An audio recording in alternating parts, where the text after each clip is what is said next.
All right, today we're going to talk about how to treat family. So,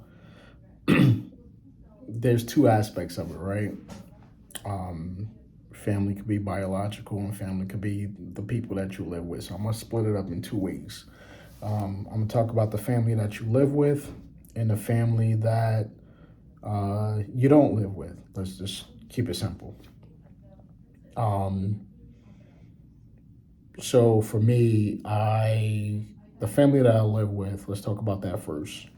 The family that I live with, I pour a lot into that, right? So my primary family, my wife, my kids, the pets that we have, I spend a lot of my time, the majority of my time, cultivating those relationships.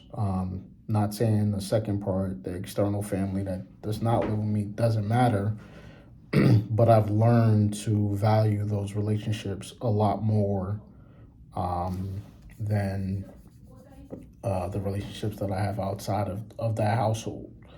Um, I just feel that my kids, my wife, needs me a lot more than, let's say, a cousin or mom and dad at this particular time, right? Um, so I pour a lot of my um, time into that, right? Cultivating those relationships. What do I mean? Having conversations, spending time, investing in those relationships. Not that I don't invest into the external, but I tend to spend more of my time doing that because I think there's a lot of value there and supporting the family. Let's talk about external. So, cousins, moms, dads, brothers, sisters.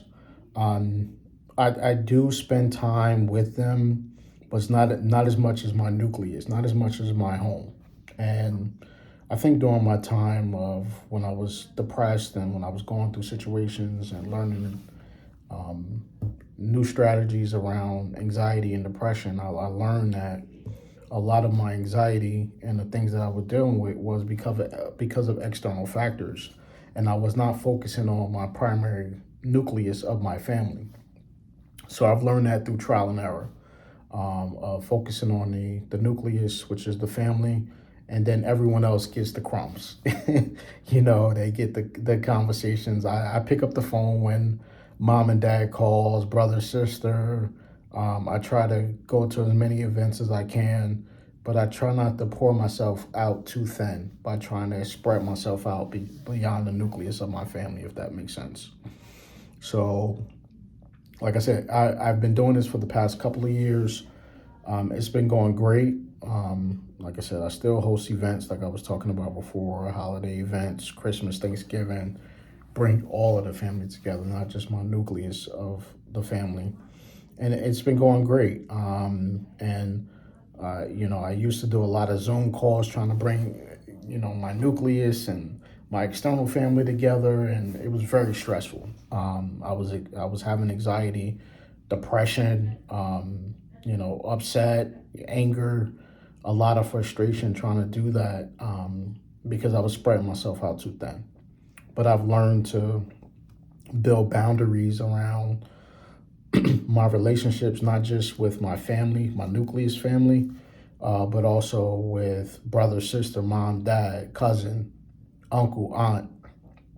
Learn to love them, but build boundaries around that, right?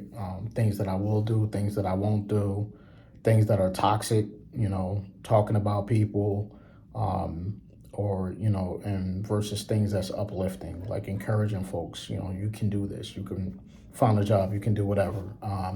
So I've learned to be uplifting, not talk a lot about others, focus on me, and things that I want to do, things that I need to do to better myself. And it's been going great.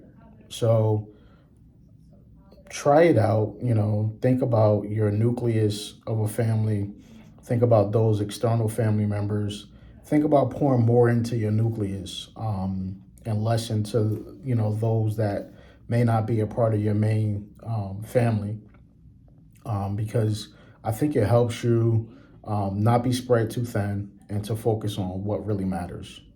I'm going to leave you with a Bible verse, Matthew 19:19. Honor your father and mother and love your neighbor as you love yourself. Comment, subscribe, share. Thank you, and have a good day.